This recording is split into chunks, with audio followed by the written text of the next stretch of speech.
I Do It for the Kids by Elena Constance. Why do teachers lose their passion for teaching? The number one reason I found that teachers lose their passion for teaching was from Why Teachers Quit in 2019. It's overwhelming stress. Another survey confirms that nearly 2/3 feel that their jobs are always or often stressful, roughly due to the rate of stress experienced by general workforce. The lack of prep time, not counting before or after school, is always a use of our personal time. We have constant challenges to develop engaging lessons. We have constant challenges to meet the needs of these parents. We have to play multiple roles and wear multiple hats, including IEPs, 504s, emotional and social and emotional learning, differentiated instruction, and sometimes even creating our own parapro support.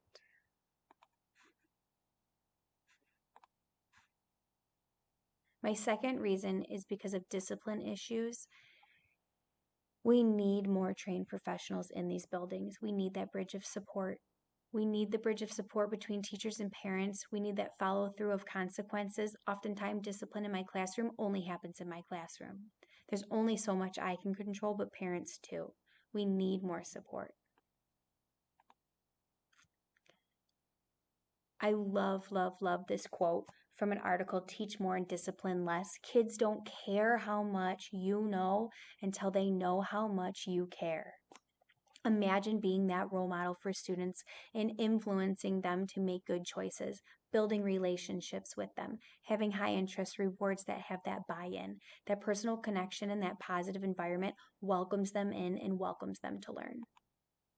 Testing and data collection is my third reason why teachers are losing that passion for teaching. I love the quote from Naito in our course text. What I didn't plan for was to teach in a place where most important decisions about my students and what I teach, how many minutes I teach, and how often I check to see if the students are getting it are made by people who don't teach. If I'm requested by my district to perform standardized tests with my students, I have to know how well they will perform. Unfortunately, that affects my data at the end. That affects my overall evaluation at the end. I don't always feel trusted by the academic choices I make, but I want to make those standards attainable for students, and they aren't always.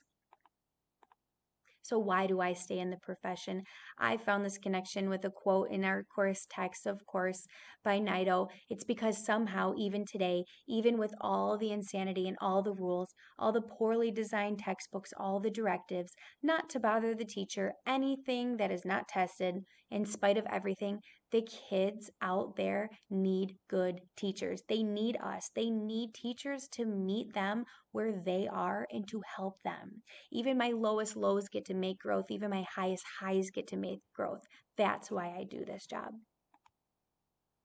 But what threatens my passion for teaching? That constant conflict between home and school life. That always needing to prepare and prep, that always need to make things flawless for my littlest learners. Responding to emails and having that open communication. Of course, I would love to respond to everything super late at night, but I have a life and a family too. I don't always feel like I can decompress, or don't always feel that those non-teachers at home, those relationships at home want to hear about my day. I don't always feel like I do the best job of separating work and school. And I always, always, always feel challenged with virtual teaching. Even when I have it, I don't. Something throws me a curveball. That is what threatens my passion for teaching.